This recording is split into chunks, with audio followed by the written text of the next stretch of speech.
Hi అండి. అందరికీ నమస్కారం. నేను శంషాద్ని. ఈరోజైతే పిల్లల కోసం, పెద్దల కోసం మంచి హెల్తీ రెసిపీని అయితే షేర్ చేయబోతున్నాను. అనుకుంటున్నారా? చాలా ఈజీగా సింపుల్గా తయారు చేసుకుని రాగి రొట్టె.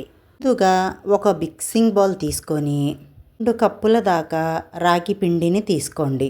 ఇందులోనే రుచికి సరిపడినంత ఉప్పు, 1 కప్పు దాకా సన్నగా తరిగిన ఉల్లిపాయ ముక్కల్ని వేసుకోండి. 2 రెబ్బల దాకా కరివేపాకును తీసుకొని సన్నగా కట్ చేసి వేసుకోండి. మీరు తినే కారాన్ని బట్టి 3 నుంచి 2 దాకా పచ్చిమిర్చిని వేసుకోండి. సన్నగా కట్ చేసి వేసుకోండి. కొద్దిగా కొత్తిమీర, 1 టీ స్పూన్ దాకా చిల్లీ ఫ్లేక్స్, స్పూన్ దాకా ఇంగువ, 2 కప్పుల దాకా మెంతుకూరను వేసుకోండి. ఇక్కడ నేను మెంతుకూరను తీసుకున్నాను ఫ్రెండ్స్. మీరు కావాలంటే పాలకూరను తీసుకోవచ్చు, తోటకూరను తీసుకోవచ్చు. 1/2 ఇంచు అల్లం ముక్కని సన్నగా కట్ చేసి వేసుకోండి. నానబెట్టుకున్న 1/2 కప్పు దాకా పచ్చిశనగపప్పుని వేసుకుందాం. గంట ముందు పచ్చిశనగపప్పును తీసుకొని నానబెట్టుకోండి. నానబెట్టుకున్న పచ్చిశనగపప్పు, 1 టీ స్పూన్ దాకా తెల్ల నువ్వులు అన్నీ వేసేసి ఒక్కసారి కలిపేసుకున్న తర్వాత కొద్దిగా నీళ్లను వేసుకుంటా కలపండి. రొట్టెలకి ఏ విధంగా కలుపుకుంటామో ఆ విధంగా కలుపుకోవాలి. నీళ్లు పోసి అంతా ఒక్కసారి కలిపేసుకొని కలుపుకున్న ఈ పిండి ముద్దని 15 నిమిషాల పాటు మూతన పెట్టేసి పక్కన పెట్టుకోండి. మనం రాగి రొట్టె తయారు చేసుకోవడం కోసం పిండిని కలిపేసి పక్కన పెట్టేసుకున్నాం కదండి. ఇప్పుడు కమ్మని చట్నీ రెడీ చేసుకుందాం. ముందుగా రాగి రొట్టెల కాంబినేషన్కి పల్లీ చట్నీ తయారు చేసుకుందాం. కప్పు దాకా వేరుశనగ గుళ్ళని వేసుకొని దోరగా వేయించుకోవాలి. చిన్న మంట మీద పెట్టి దోరగా వేయించుకున్న తర్వాత ఈ పల్లీలని వేరొక ప్లేట్లోకి తీసుకుందాం. అదే ప్యాన్లోకి 1/2 టీ స్పూన్ దాకా ఆయిల్ని వేసుకొని మనం తినే కారాన్ని బట్టి ఎండుమిర్చిని తీసుకుందాం. 6 నుంచి 7 దాకా ఎండుమిర్చిని తీసుకొని ఎండుమిర్చి కాస్త వేగిన తర్వాత 2 రెబ్బల దాకా కరివేపాకును కూడా వేసేసి వేయించుకోవాలి. ఈ ఎండుమిర్చి, కరివేపాకు చక్కగా వేగిపోయాయి. ఇప్పుడు మనం స్టాప్ చేసేసుకొని పక్కన పెట్టుకుందాం. కొద్దిగా చల్లారాక ఈ పల్లీలని మిక్సీ జార్లోకి తీసుకొని 3 రెబ్బల దాకా వెల్లుల్లి రెబ్బలు, రుచికి సరిపడినంత ఉప్పు, కొద్దిగా చింతపండును వేసి నీళ్ళని వేసి మెత్తగా గ్రైండ్ చేసుకొని వేరే గిన్నెలోకి తీసుకోండి. గిన్నెలోకి తీసుకున్నాక మీకు తాలింపు కావాలంటే తాలింపు పెట్టుకోండి. నేనైతే ఇక్కడ కొద్దిగా తాలింపుని వేసుకుంటున్నాను.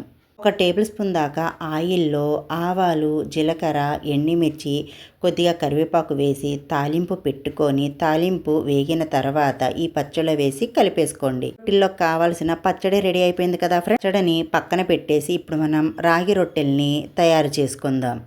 15 నిమిషాల తర్వాత చూపిస్తున్నానండి. పిండి అనేది చక్కగా నానిపోయింది. ఇప్పుడు కొద్దిగా పిండి ముద్దను తీసుకొని 2 బాల్లాగా చేసుకొని ఏదైనా ఒక ప్లేట్ మీద కవర్ని పెట్టుకొని కొద్దిగా ఆయిల్ని కానీ నీళ్ళని కానీ అప్లై చేసుకొని ఇప్పుడు మనం రొట్టెని ఒత్తుకుందాం. మీ దగ్గర బటర్ పేపర్ ఉంటే బటర్ పేపర్ మీద అయినా ఈ రొట్టెను ఒత్తుకోవచ్చు. మనం రొట్టె ఏ విధంగా చేసి చూపిస్తున్నానో ఆ విధంగా ఒత్తుకోండి. ఈ రొట్టెని ఇలా ఒత్తుకున్న తర్వాత ముందుగా స్టవ్ ఆన్ చేసుకొని స్టవ్ మీద ప్యాన్ పెట్టుకొని పెనం బాగా హీట్ అయ్యాక కొద్దిగా ఆయిల్ని వేసి ఇప్పుడు ఈ రాగి రొట్టెని నిదానంగా ఈ కవర్ తీసేసుకొని ఈ పెనం మీద వేసేసుకోండి. చిన్న మంట మీద పెట్టుకొని ఈ రొట్టెని కాల్చుకోవాలి. ఈ రొట్టె మీద మూతను పెట్టేసుకొని చిన్న మంట మీద పెట్టుకొని కాసేపు కాల్చుకోండి. ఒకవైపున కాస్త కాలిన తర్వాత కొద్దిగా ఆయిల్ని అప్లై చేసుకొని ఇప్పుడు రెండో వైపుకు కూడా తిప్పేసుకొని అటు ఇటు తిప్పుకుంటా కొద్దిగా ఎర్రగా కాల్చుకోండి. రొట్టె అనేది చక్కగా కాలిపోయింది కదా ఫ్రెండ్స్. ఇప్పుడు మనం తీసేసుకొని వేరొక ప్లేట్లోకి పెట్టేసుకుందాం. మీకు కవర్ మీద ఎలా చేయాలో చూపించాను కదా ఫ్రెండ్స్. ఇప్పుడు మనం చేత్తో ఎలా ఒత్తుకోవాలో చూపిస్తున్నాను. ఇదే పెనం మీద ఆయిల్ని వేసుకొని చేతిలోకి కొద్దిగా పిండి ముద్దను తీసుకొని వేళ్లతో ఒత్తుతా రొట్టెని తయారు చేసుకోండి.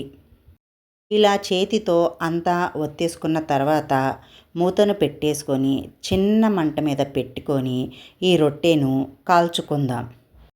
నిమిషాల పాటు ఒకవైపున కాలాక ఇప్పుడు మనం మూతను తీసేసుకొని రెండో వైపుకి తిప్పుకుందాం. రొట్టె కూడా చక్కగా కాలిపోయింది. ఇప్పుడు మనం ప్లేట్లోకి తీసేసుకుందాం. ఫ్రెండ్స్, చాలా ఈజీగా సింపుల్గా తయారు చేసుకునే హెల్తీ రాగి రొట్టె.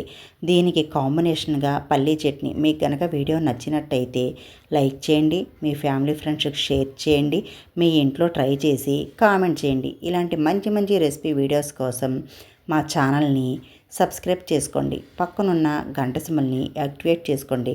బాయ్ ఫ్రెండ్స్, మళ్ళీ కలుద్దాం ఇంకొత్త వీడియో.